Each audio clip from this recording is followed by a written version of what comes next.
Et salut à tous et bienvenue dans ce nouveau live sur la chaîne Twitch War Thunder France. C'est Pierre qui vous parle. Je suis très heureux de vous retrouver en live cette fois pour le débrief du match 3 qui vient de se finir il y a quelques minutes, remporté par OKC. Bien entendu, au premier tour, c'est ce que je disais à mon compère Tom que vous allez entendre bientôt, mais il n'y a pas grand-chose dans la vie qui arrive à chaque fois. Il y a la mort, les impôts, comme on dit souvent. Il y a OKC au premier tour, apparemment. Bon, Tom, comment ça va? Bah, ça va, impeccable, 3-0. On n'a jamais tremblé, bien sûr. Donc, comme tu l'as dit, voilà, c'est un Mark Daigneault au premier tour des playoffs, ce qu'ils ont dit aux commentaires dans le match, c'est, pour l'instant toujours invaincu sur les premiers tours de playoffs. Il est en 11-0 le mec, c'est C'est fort. Donc incroyable. ouais, très content. Voilà, on est bien en tant que fan d'OKC, hein. On vit bien. Ouais, donc Tom, on t'avait pas entendu en plus sur la série, donc ça va être l'occasion de le faire. Donc pour une fois, notre débrief sera en live et bah, si vous écoutez en replay, bien entendu, le lendemain, merci à vous, merci à vous. Comme d'habitude, abonnez-vous partout, toutes les plateformes d'écoute, Twitch, bien entendu, si vous l'êtes pas et que vous êtes là sur le live, n'hésitez pas à vous abonner. YouTube, bien entendu, puisque l'aventure d'OKC en playoff risque de se continuer encore pour au moins un tour, au minimum, on va dire. On va en discuter là aujourd'hui de ce match 3 qui a été quand même remporté un peu plus difficilement que les deux premiers matchs au niveau de l'écart. On va quand même le dire, on n'était pas loin d'avoir un clutch, j'ai envie de dire, au dernier match aussi. Mais encore une fois, OKC a su faire les efforts pour l'emporter. Alors, petit résumé, comme d'habitude, du match, même si vous venez sûrement de le regarder, ceux qui sont là avec nous. Début de match très moyen, quand même pour OKC, mais comme à chaque fois, on a l'impression qu'il y a quelques minutes d'échauffement, en gros, à chaque fois pour OKC. Et on va notamment prendre, au bout de quelques minutes, un 13-2, malgré un bon départ de Mitchell, un bon départ de Dort aussi, que j'ai bien aimé sur le début de match. Mais on prend un 13-2, et pour une fois, on va courir au score un petit peu sur le premier quart-temps. Mais en fait, c'est les entrées du banc de Caruso, de Jay Will et surtout de Cason Wallace sur le premier quart-temps qui vont faire un peu la différence, et qui vont permettre à OKC de repasser devant et pour prendre la tête et quasiment plus la lâcher du match. Et on peut déjà en parler, mais des premiers cartons, Shea commence son chantier monumental qui va mener tout le match concrètement. Deuxième carton, et on en reparlera, on voit Jared McCain arriver sur le terrain, et Jared McCain est très en vue parce qu'il prend quasiment tous les tirs de l'effectif à un moment offensivement. On le voit aussi avec Mitchell, mais on a un peu des difficultés défensives, notamment sur pick and roll. Ça aussi, ça va être un sujet, je sens, et que ça a énervé beaucoup de monde. On défend plutôt mal, donc les Suns s'accrochent, reviennent, mais on garde notre avance, notamment grâce encore une fois à SGA, qui dissèque la défense adverse, que ce soit au scoring, que ce soit aussi sur les passes, etc. Notamment un bon Caruso aussi, encore une fois, qui a été bon tout le match. On arrive à plus 9 à la mi-temps et on a l'impression que on n'est pas en maîtrise, mais qu'à chaque fois que Phoenix revient, on arrive à refaire un petit run pour garder l'avance. Troisième quart-temps, l'écart est plutôt stable. Il y a quelques petits rapprochés des Suns, notamment aussi parce qu'OKC est moins adroit. On avait été très adroit sur le début de match et OKC il est un peu moins sur le deuxième mi-temps.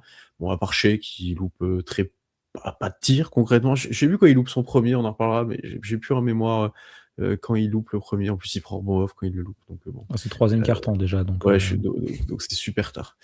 Il y a de Green notamment en face qui met des gros tirs, qui nous sanctionne un peu, mais on a des role-players qui sortent un peu du bois. On a Jay Will par exemple qui se montre un peu. On a même un Wiggins qui est positif pour la première fois de la série aussi sur le troisième quart-temps.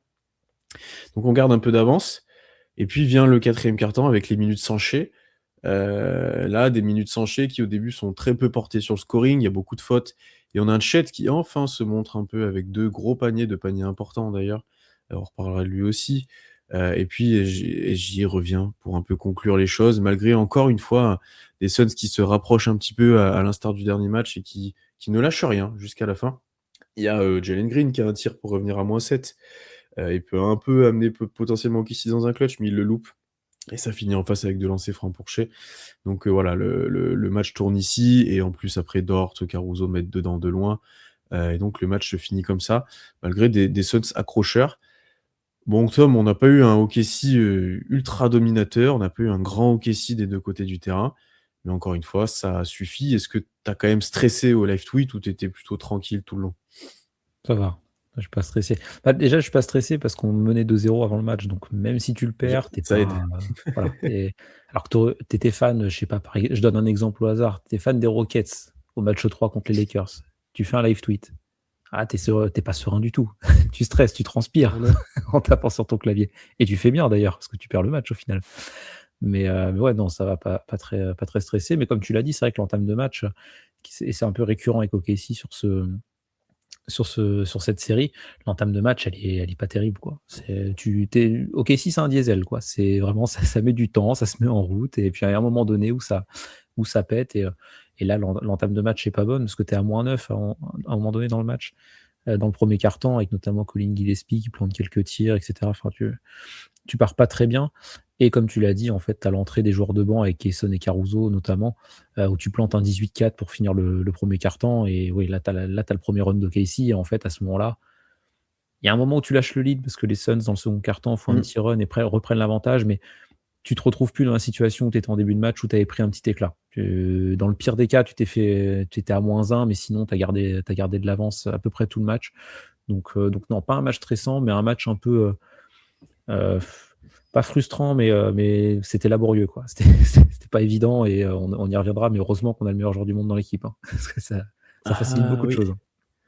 et il doit frustrer, les autres en face et cette fois, Ouais. on parlait pas des arbitres, c'est juste qu'il est trop fort, dans le playmaking et shot making, on en reparlera. Non, mais je suis d'accord avec toi que ça a été laborieux. Ça a été laborieux tout le match parce que, parce que déjà les Suns sont accrocheurs, il faut leur donner un peu de mérite. Ils ont quand même une équipe, correcte, ils ont une équipe qui se bat, ils ont des bons joueurs qui font des bonnes séries, hein. Dillon Brooks fait une bonne série globalement, Booker, sur certains passages est bon, Jalen Green aussi, mais c'est un peu moins constant.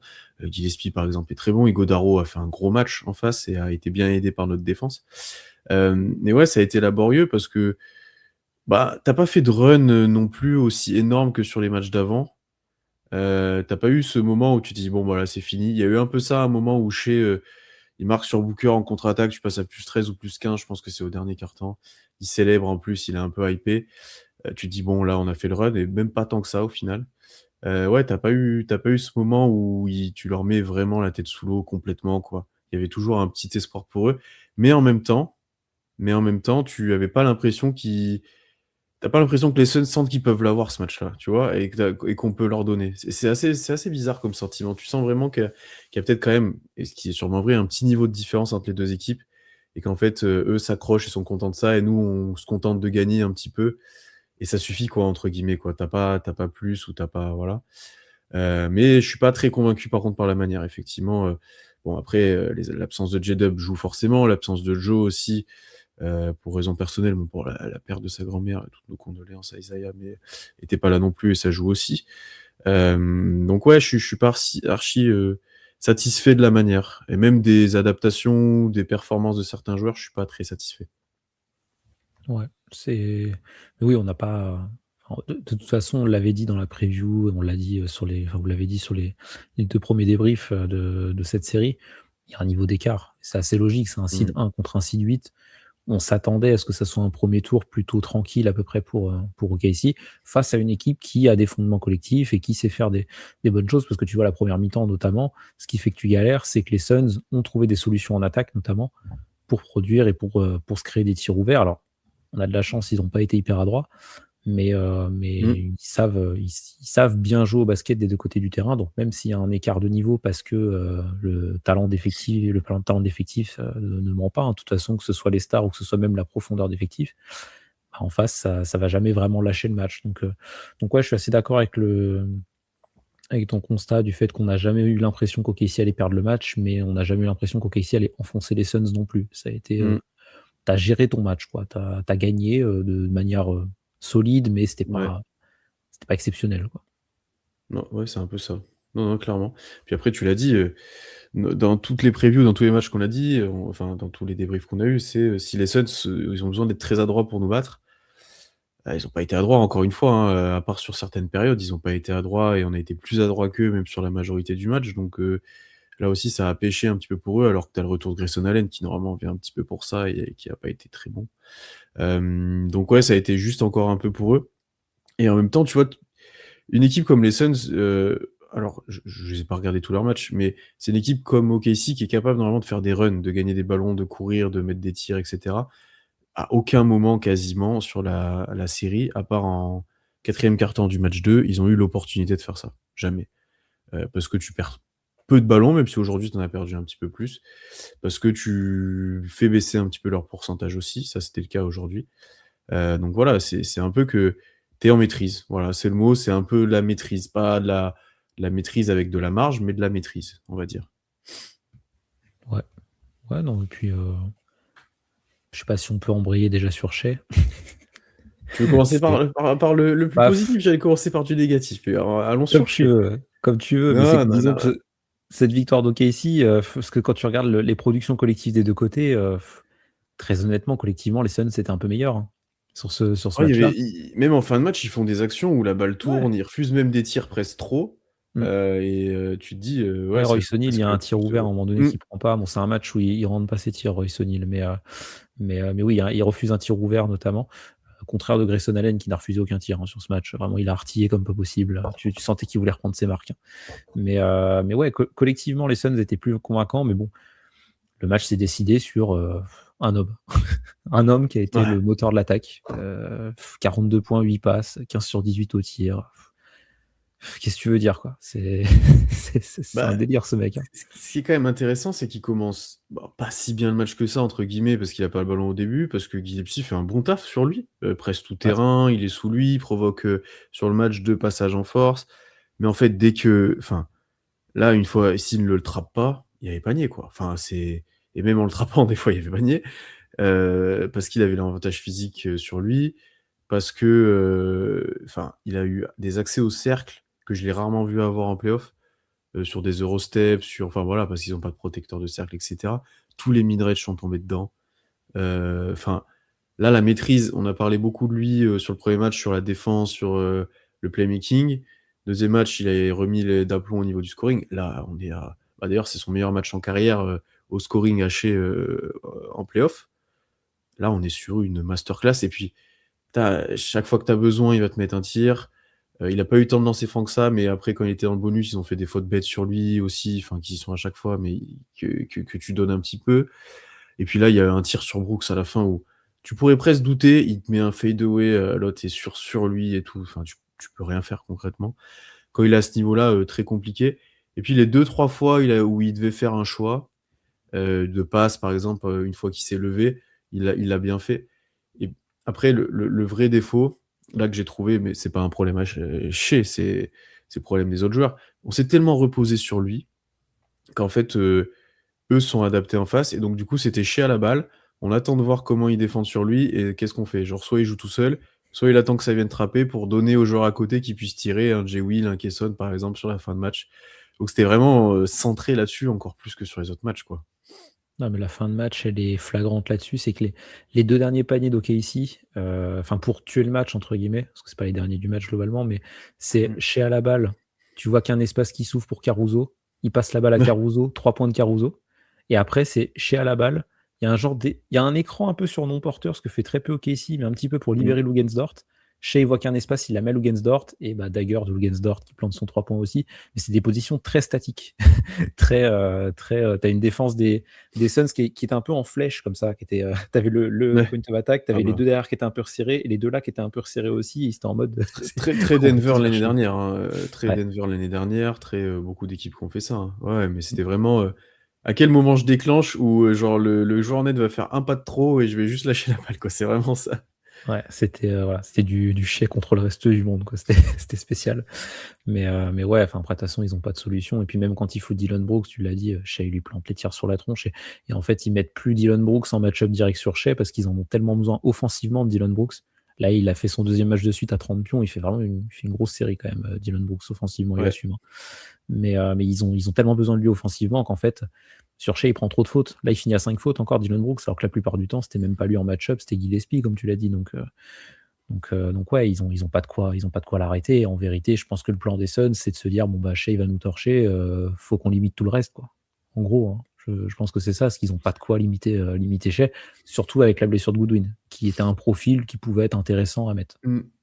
Ouais, après, je sais pas parce ils sont focus quand même sur Shea de faire un mur, quoi. Mais bon, quand Ouais, ça ils met un peu essayent, mais dedans à OKC, ouais, bah, il y a pas de solution, en fait. Enfin, c'est au bout d'un moment, quand le joueur est comme ça en face, vu les tirs qu'il met, parce qu'il est bien défendu sur les 3 quarts des tirs qu'il met, tu as pas grand chose à faire. Après, pour Brooks, Bon, les fautes qu'il fait aussi, c'est pas que sur Shea, il y a des fautes top, il y a des fautes pourries, il y a des Et c'est après c'est Brooks, Brooks, quoi, il hein. saute sur Et Chet, il faut Brooks, s'il il fait fait pas son n'importe match quoi. à 4-5 fautes Ouais. minimum, il est pas dedans, quoi. Il a besoin de rentrer au contact et tout.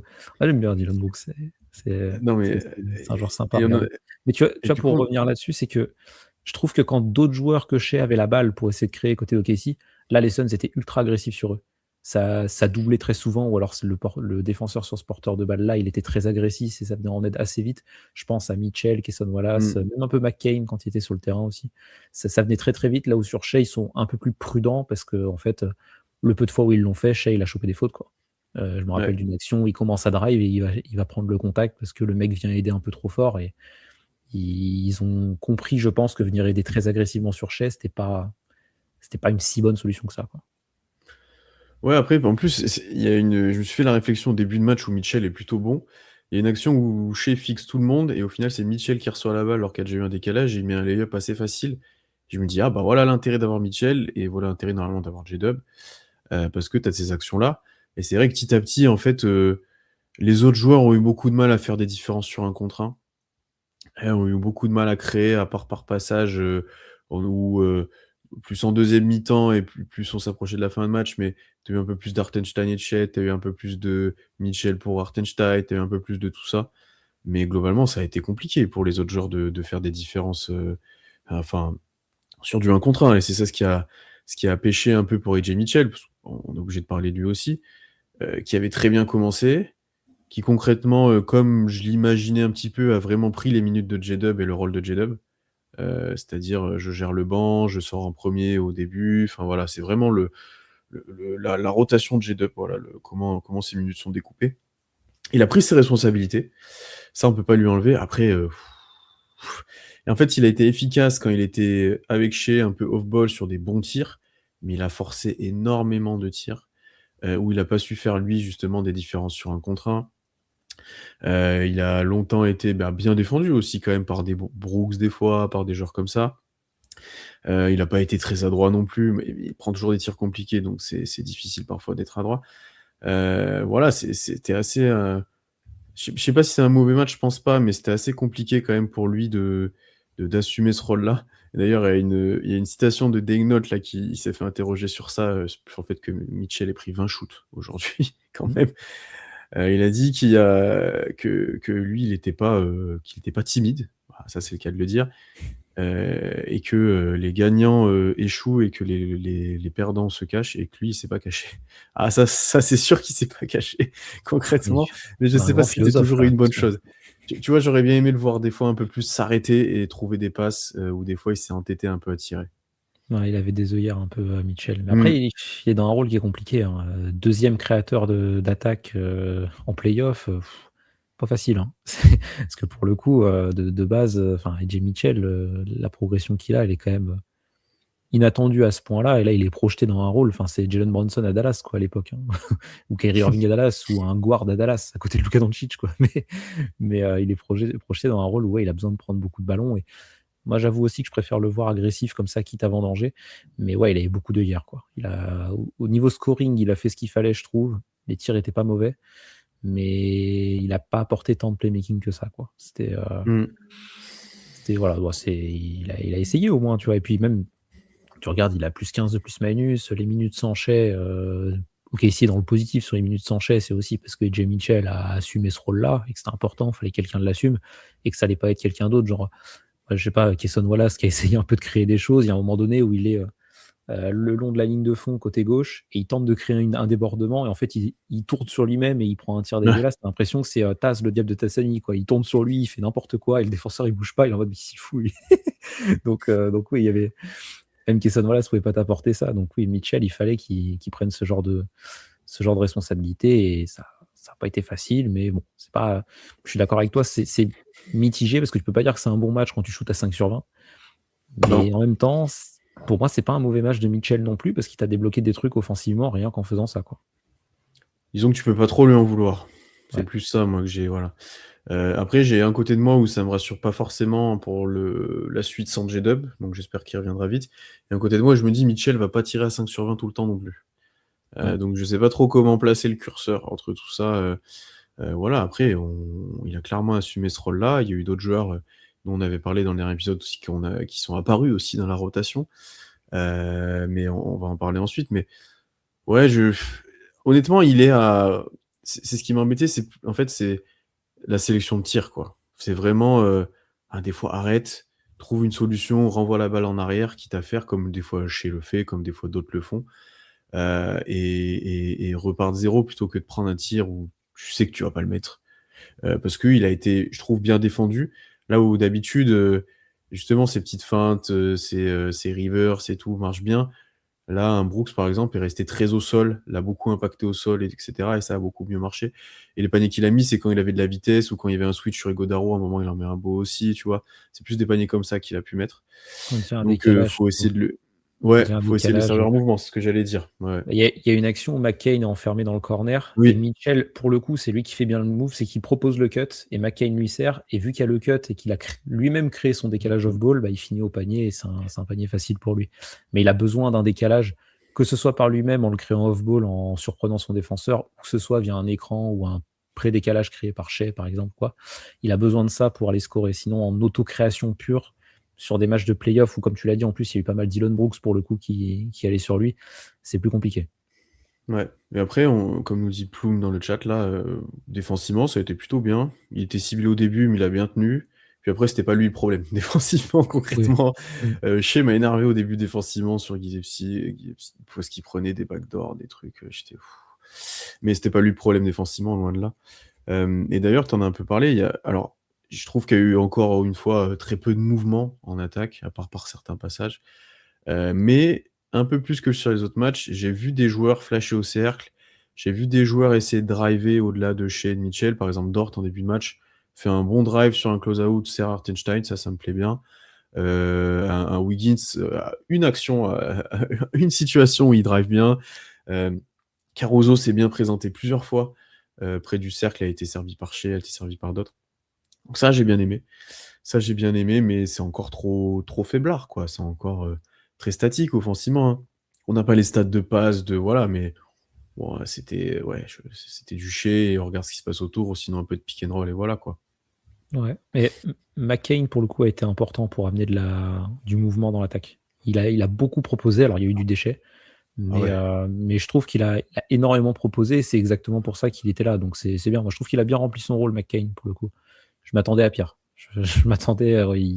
Il a galéré défensivement. Il y a en attaque du déchet. Où tu sens que son entrée second quart, il part très bien.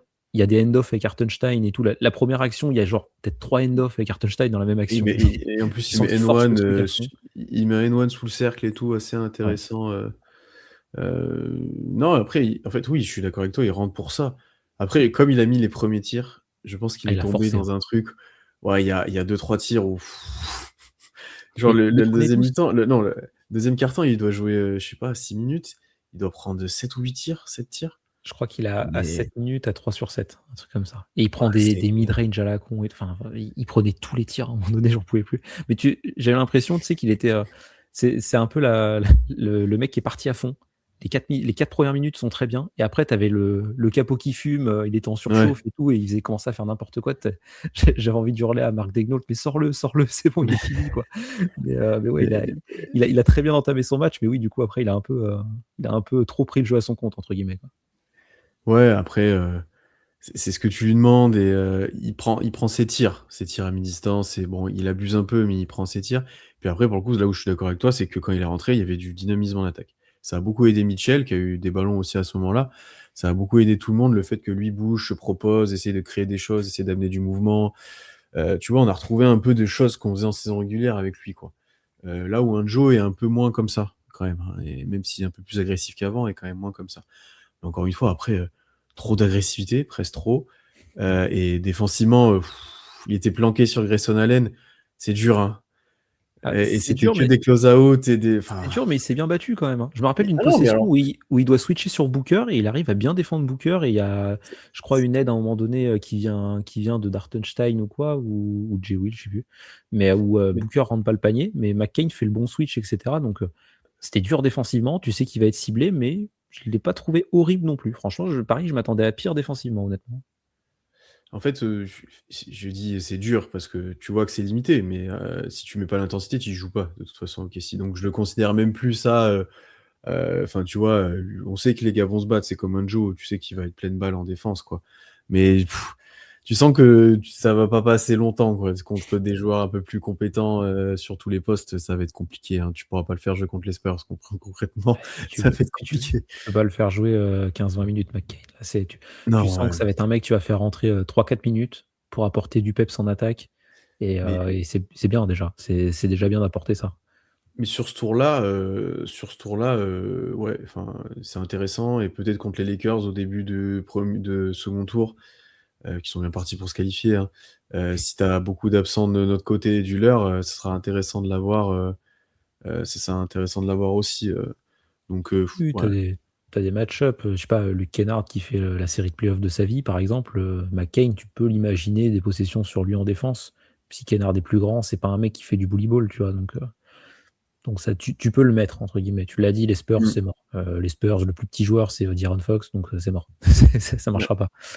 Mais ouais, puis niveau dynamisme en attaque, alors on parlera de lui aussi pour tout son match, toute son œuvre au complet, mais Alex Caruso a fait du bien aussi là-dessus. Il a apporté du Ouais. mouvement et tout, c'est là où tu l'as dit, Dort en a apporté, mais c'est moins naturel, on le voit Dort. Mais c'est bien, il a fait les efforts au moins pour le faire, pour, faire des kick-out. Alors je crois qu'il fait quelques passes D Dort en plus sur ce match, il fait, ouais, 3 passes D. Ouais, il Donc en fait déjà une des premières actions du match sur Hartenstein, il fait non, il y a deux trois trucs intéressants. ouais. Et Hem, ouais, tu vois, il a fait les J2 efforts, mais tu sens que Caruso et McCain, c'est plus inné en fait. C'est plus leur style de jeu. Là où Dort s'est forcé un peu pour l'équipe et c'était cool, mais Caruso et McCain ont été précieux là-dedans parce que c'est quelque chose qu'ils font naturellement d'être des dynamiteurs.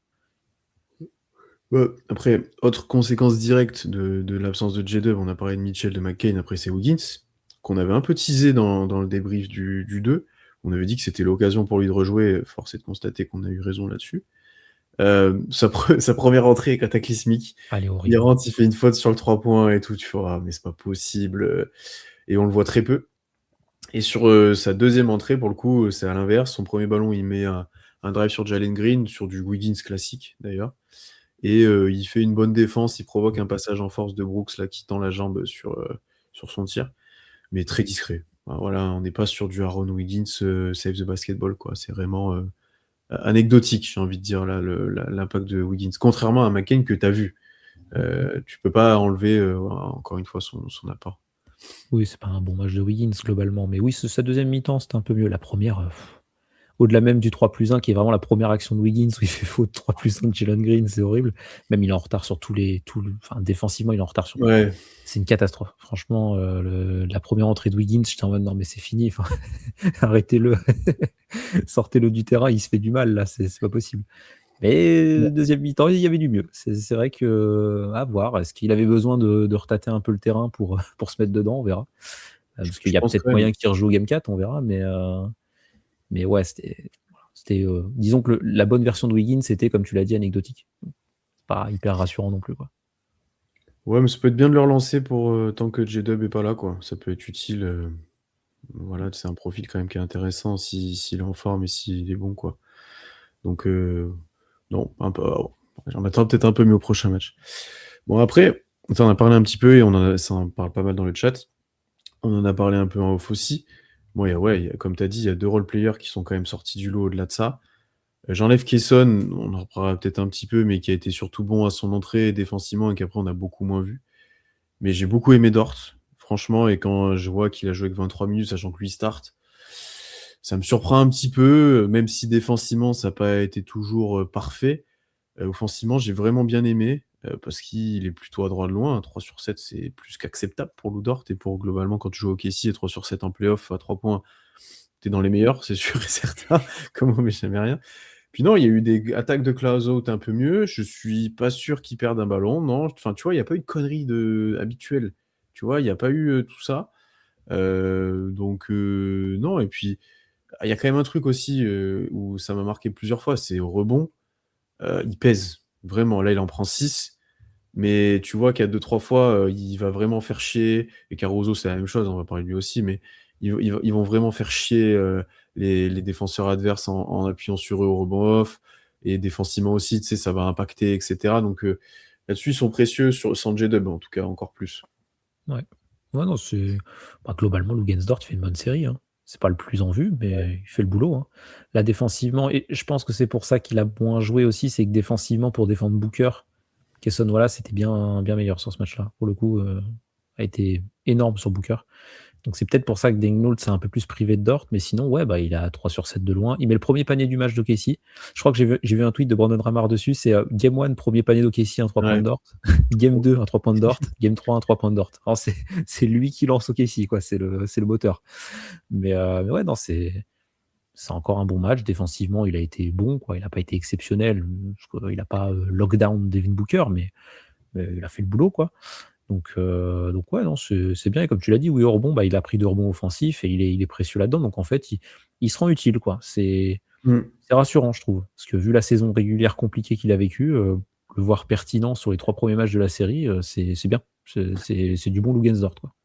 Ouais, mais comme d'hab, enfin comme souvent, et on nous le dit dans le chat, quand il y a de l'enjeu, les playoffs, il y a un peu l'odeur du sang, Ouais.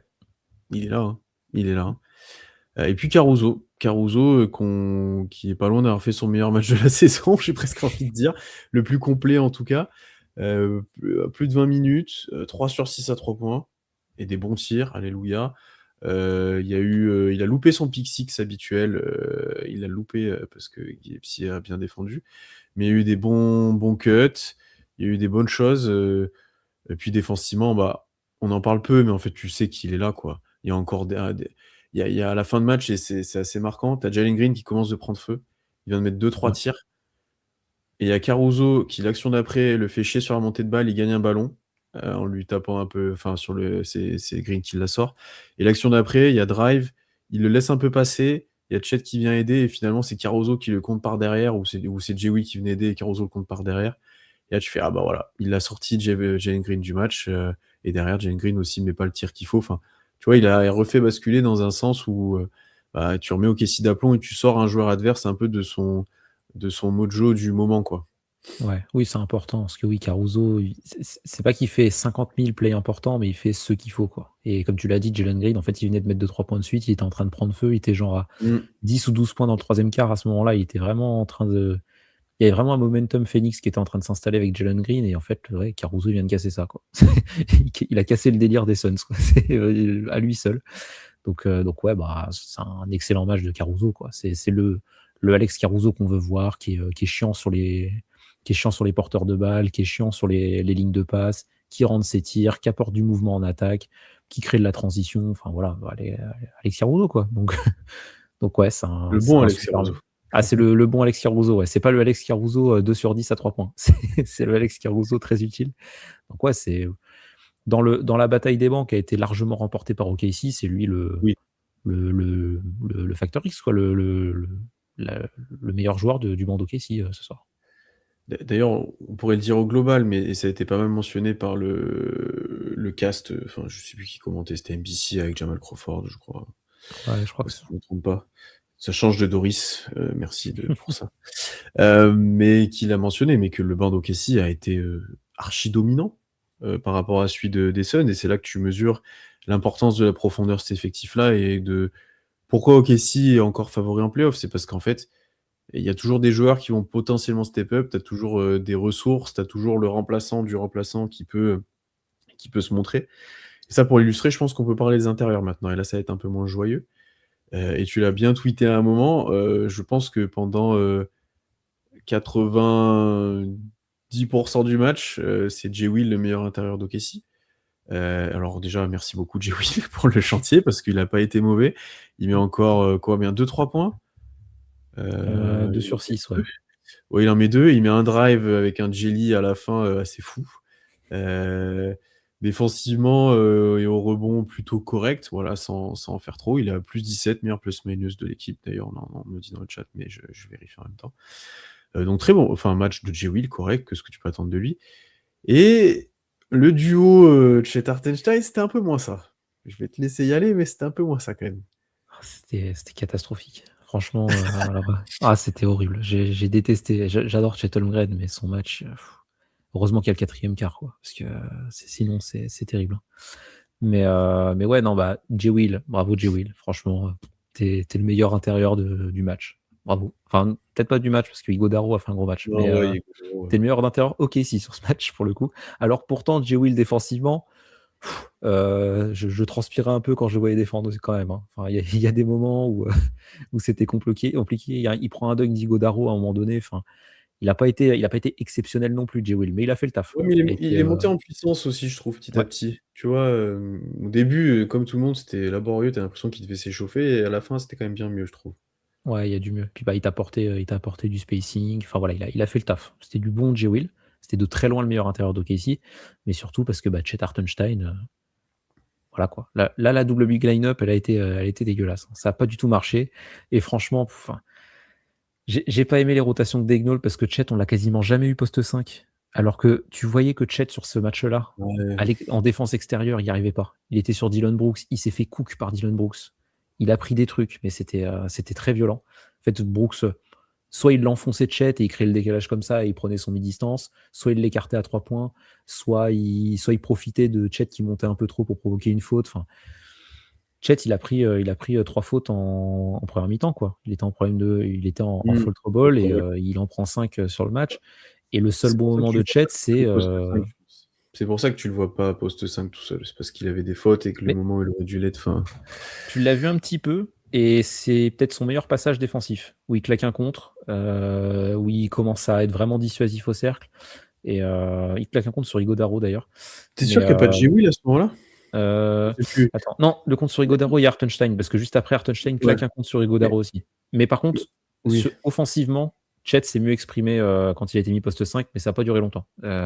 Sinon il était quasiment exclusivement avec Je Hartenstein et ça marchait pas, quoi.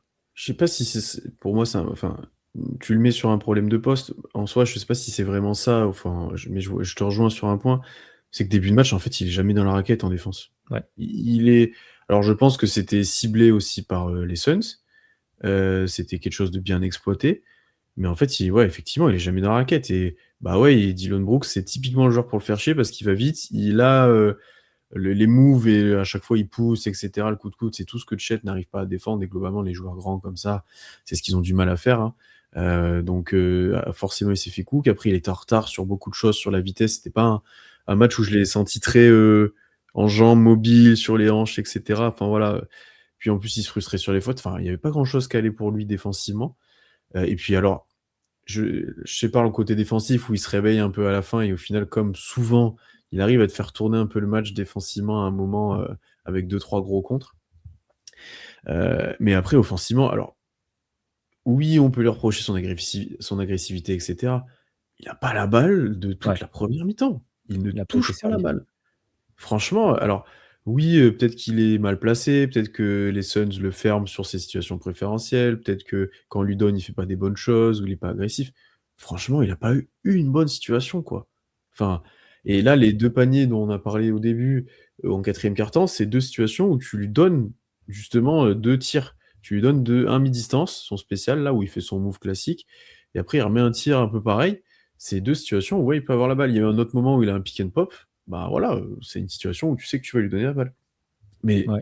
franchement, toute la première mi-temps, il est juste pas concerné par le jeu offensif. Il n'existe pas dans les systèmes, il n'existe pas dans l'attaque, ce qui est fou quand même, hein, donc Bah, c'est pas normal et première mi-temps, il joue 14 minutes, il prend 3 tirs.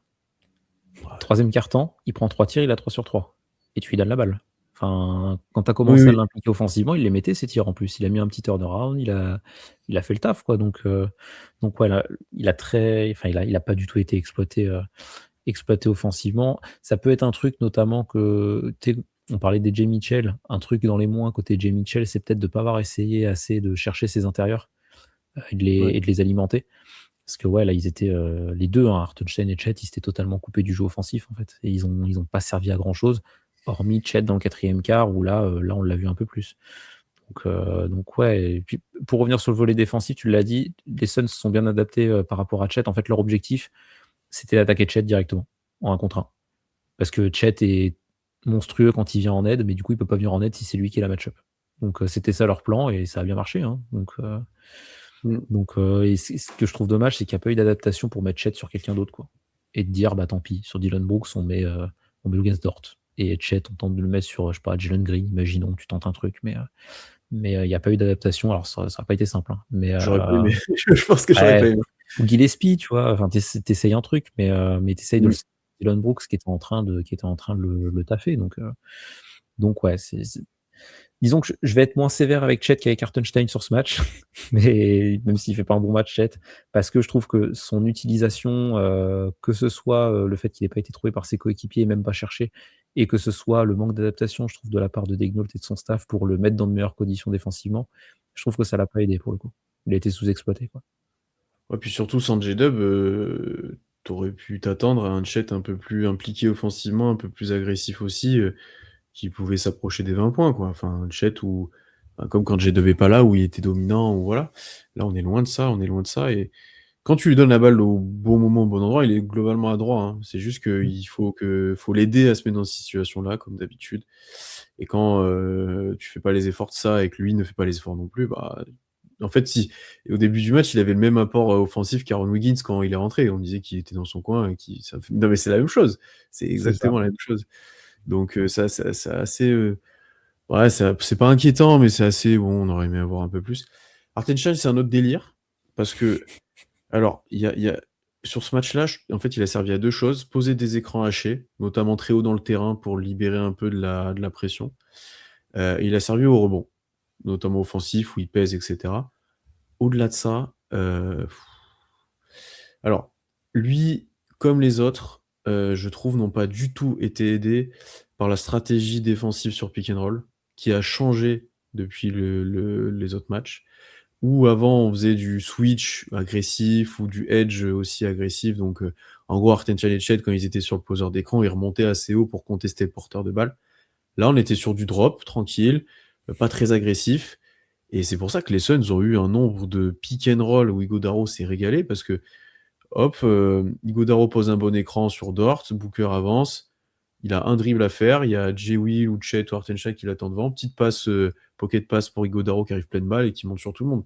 Enfin, je sais pas pourquoi, pourquoi on a changé ça tactiquement. Est-ce que l'absence de J-Dub provoque ça? Je vois pas spécialement pourquoi. Et en plus, au-delà de ça, on était très en retard dans toutes les rotations défensives, au global, par rapport aux autres matchs où, notamment le premier, on avait été monstrueux là-dedans, on en avait parlé avec Amaury. Donc déjà, je trouve que Chet et Hartenstein n'ont pas aidé sur ça. Après, Hartenstein, voilà, tu l'impliques plus offensivement parce qu'il a plus la balle en main, tu fais plus le up, tu fais plus rien, parce que en playoff, est-ce que ça marche? Est-ce que je sais pas. Et après, là, défensivement, il n'a pas été excessivement bon en protection de cercle, il n'a pas mis de flotteur, on l'a pas vu en pick and roll. Enfin, ouais, c'est pas. Il était hors du coup, on va dire. Voilà. C'est pas, je sais pas si c'est inquiétant, c'est juste qu'il était hors du coup sur ce match-là. Ah, il est horrible le match d'Hartenstein, surtout défensivement, parce qu'en fait en attaque, il y a cette séquence début de second quart où, tu vois, on a parlé de McCain où il y a eu des end-off avec Hartenstein. Bah, la possession d'après, Hartenstein fait des end-off avec AJ Mitchell. Et je me disais, tiens, Hartenstein va être un peu ce hub justement dont on parlait, tiens, ça va un peu plus arriver, etc. Pourquoi pas? Puis après, on l'a plus revu du match. Ce qui est assez étonnant quand même. C'est dommage pour Hartenstein. Le seul moment où il a été impliqué offensivement, c'est le troisième quart-temps où Casey commence à faire un run. C'est le moment où Mhm. tu as deux alley pour Hartenstein. Je sais Mhm. plus qui fait le premier, mais le deuxième, c'est Chet, justement. Où c'est Il y en a les la Mitchell, je seule. crois. C'est Mitchell, je crois, ouais, le premier. Mhm. Mais où tu te dis, ok, Hartenstein, il est utilisé près du cercle, c'est cool. Enfin, on l'utilise. Mais ouais, sinon, offensivement, il a été assez anecdotique. Et pareil, je pense que c'est plus l'utilisation qui en a été faite le problème, plus que le joueur en lui-même. Par contre, défensivement, ouais, le plan défensif d'OKC est pas bon, mais il y a un moment donné, même quand tu défends en drop, il défend en drop, mais il est pris dans le dos par Ighodaro qui roule au cercle, quoi. Quand tu défends en drop, t'es pas pris dans le dos normalement. Justement, c'est Non, là où tu peux pas être normalement, défendu. Normalement, tu te manges un normalement, flotteur ça ou tu marche te fais un peu mieux, enfoncer. ouais. Mais là, il y a les derniers pick and roll où Ighodaro va dunker, parce qu'Ighodaro, il plante quoi? Il plante 15 points, je crois.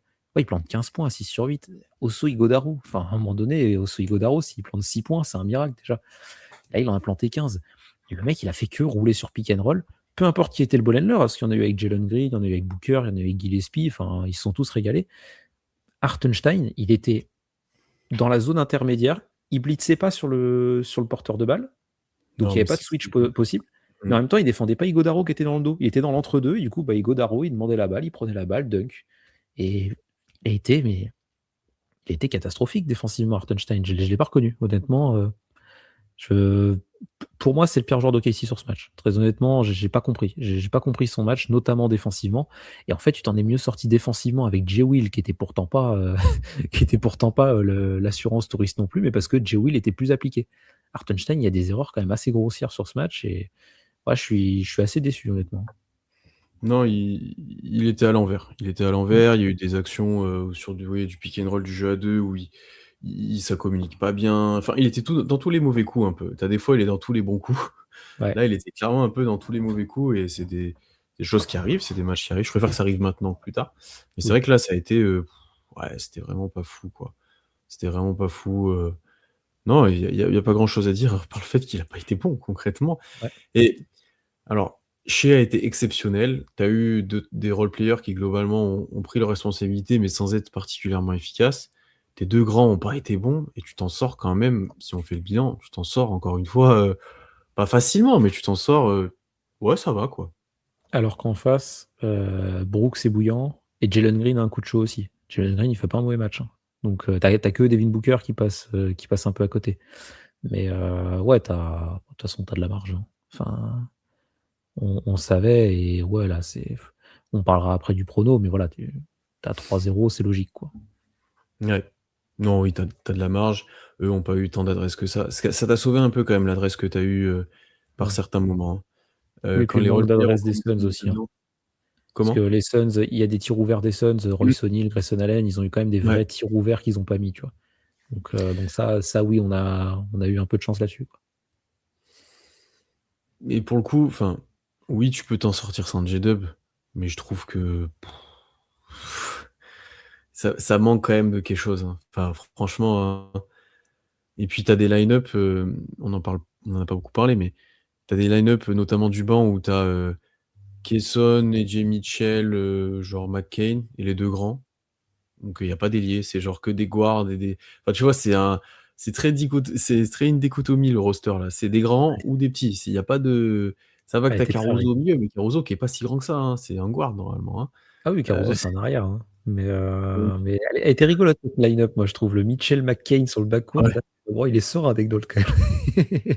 À deux doigts. S'il avait essayé à Joe, il était à deux doigts de nous mettre McCain Joe, quoi. C'est vraiment, c'était rigolo. Mais elle a pas si mal fonctionné en plus cette line-up, hein, étonnamment.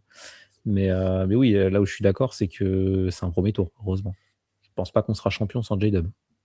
Et même au deuxième, hein, je vois, beaucoup, dire que les Lakers nanani j'attends de voir, vraiment. À défendre LeBron déjà. C'est bien Oui, d'avoir quelqu'un de grand pour défendre LeBron et puis, bah, si Luka Doncic y revient, bah, va falloir quelqu'un d'autre pour défendre Luka Doncic aussi. ouais. Donc ouais, ça a pas été évident. On nous dit dans le chat qu'on est dur avec Hartenstein, qu'il était mal arbitré et qui du coup, il allait plus trop au contact et cetera. Moi, je parle pas Ouais, d'arbitrage. il y a eu Ça me des saoule. fautes, je trouve que Chet a été plus, encore pire, c'était encore pire pour Chet, quoi. Et des fautes sur que Chet a prises là. À la fin, quand Green tombe devant lui, tu fais: «Oh».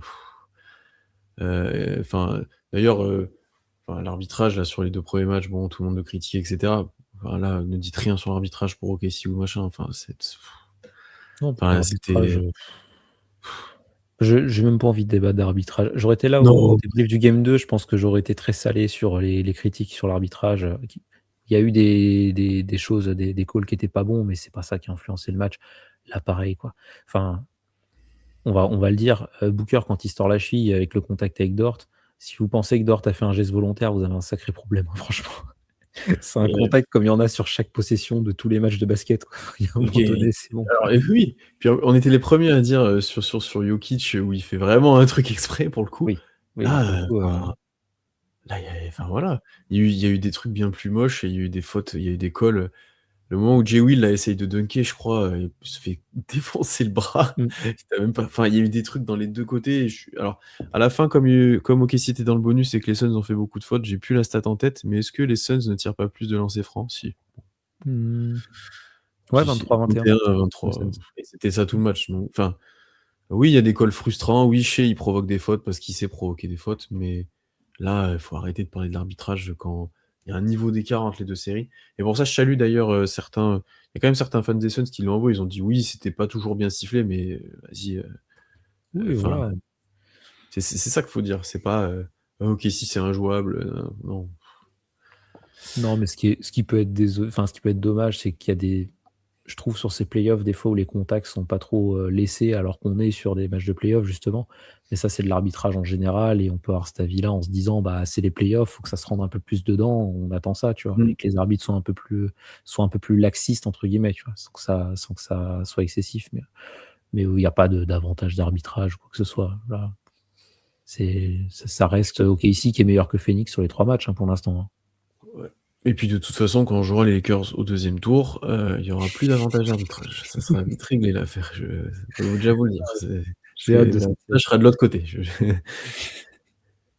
Tom, on passe au prono. Je pense qu'on a été plutôt complet. On a beaucoup plus parlé joueurs sur ce match-là, parce qu'en fait, c'était plus, surtout en l'absence de J-Dub, il y a plus des joueurs qui se sont montrés, d'autres moins, et cetera. C'était presque plus intéressant que dans le contenu où maintenant on a 3 matchs derrière en plus et voilà. Ouais, puis Pronostic, Tom? c'était pas le meilleur match collectivement, quoi. Non. Non, non. Est-ce que OKC du coup, sweep les Suns? Ouais. Alors j'ai pronostiqué sweep, je vais pas changer mon prono. Mais, là où j'étais, en écoutant le bilan du game 2, j'étais assez d'accord avec toi sur le fait que si, Phoenix en prenait un, c'était le match 3. Heu, pour moi, ils ont laissé passer leur chance.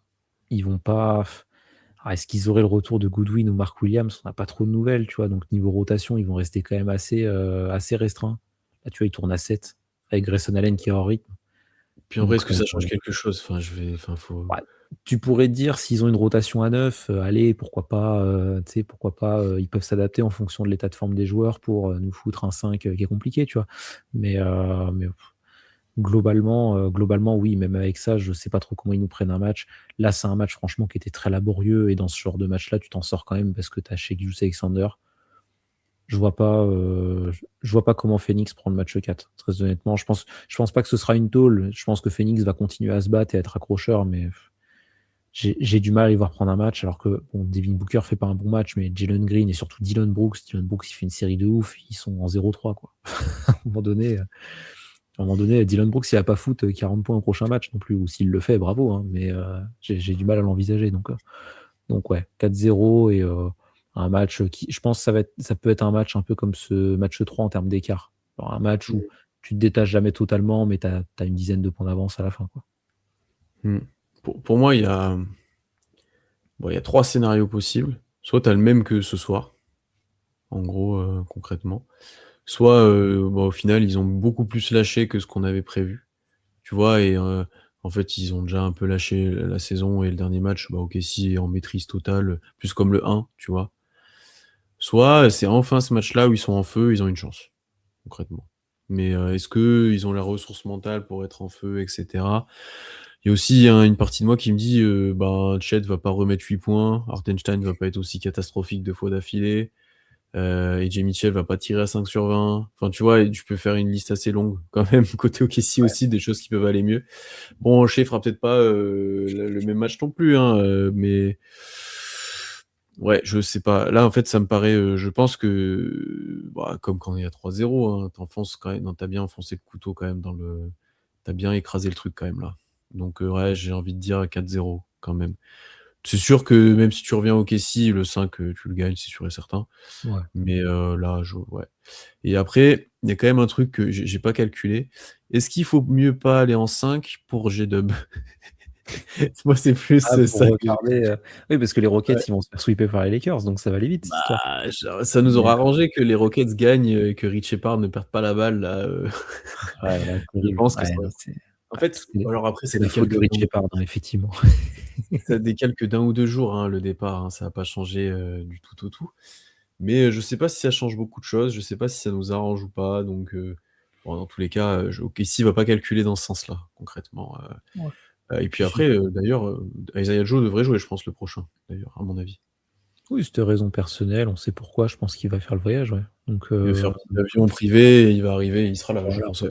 il va prendre un petit Ryanair et hop, il va partir. Attention bagage en soute, Gentil le Ryanair, je pense, tu je suis pas sûr. Je suis pas sûr qu'il soit sur un vol commercial, mais ouais, non, non, mais ouais, là, Après, je pense pas que tu doives aussi calculer le fait de perdre le 4 pour gagner le 5 parce que tu peux toujours avoir un mec qui se blesse Non, si ouais. tu joues un match de plus, tu vois? Donc non, Ouais, gagnons le ouais, 4, on rentre à OKC pour jouer les Lakers et voilà. Ça ce sera OKC n'a jamais été dans cette optique de toute façon de laisser des matchs, concrètement, voilà, surtout sur les premiers tours, on l'a déjà vu, il y a des fois où tu t'es pointé, notamment Minnesota l'année dernière, un peu en touriste, un peu de suffisance, mais là, je pense pas quand tu es à 3-0, elle aurait pu avoir lieu aujourd'hui, en fait, mais pas ouais. au prochain, je pense.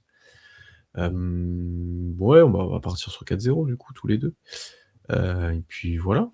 Et puis après, on se dirigera vers, là, on peut quasiment le dire parce qu'à 3-0, personne l'a jamais remonté, mais normalement, tu devrais te diriger vers un second tour contre les Lakers, ben, qu'on parlera ensemble aussi, bien entendu. On fera notre preview aussi quand ça sera officiel et que tout sera fini et qu'on aura peut-être des news aussi sur les blessures des 2 côtés parce que je sens qu'il va y avoir un sacré jeu de dupes là aussi. Ça va être, Mmh. entre J-Dub, Luka, Austin Reeves, ça va être, quelque chose, je pense. Donc, Ah on va voir tout ça. les petits articles, Luka Doncic aperçu en train de faire un footing, les trucs comme ça, ça va être rigolo, hein. Ça va être assez drôle. Bon, bah, merci Tom. Merci à tous ceux aussi présents dans le chat qui ont suivi ça avec nous, qui ont parlé un petit peu avec nous. Et puis, bah, merci à tous ceux qui ont écouté en replay. Merci d'être arrivés jusque-là. Et ben, on se retrouve très vite, ben, pour le match 4. Du coup, peut-être le dernier de ce premier tour. Et puis, ben, salut tout le monde, à bientôt. Salut!